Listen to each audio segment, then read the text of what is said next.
எல்லாமே வாஸ்து சூப்பராக இருக்கும்.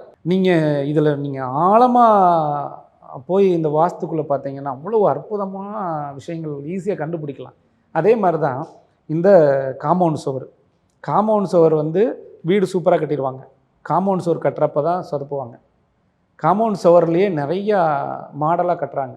வீட்டுக்கு தனியாக வீட்டை ஒட்டாமல் காம்பவுண்ட் சுவர் கட்டுறவங்களும் இருக்காங்க. அதுக்கப்புறம் ஒரு சில இடத்துல இடம் இருக்காது. அப்போ என்ன பண்ணுவாங்கன்னா, இந்த வீட்டை சுவரை ஒட்டி கட்டி தென்கிழக்கில் கொண்டாந்து ஜாயின் பண்ணிடுவாங்க. தெற்கையும் மேற்கையும் இடம் இருக்காது.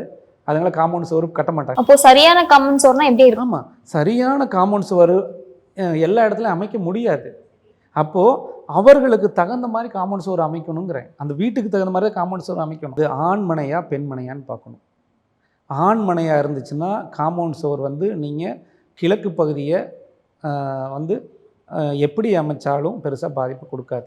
இதே பெண்மனையாக இருந்து கிழக்கு பகுதி தப்பாக அமைச்சிங்கன்னா அங்கே வந்து ஆணுக்கு பாதிப்பை கொடுத்துரும்.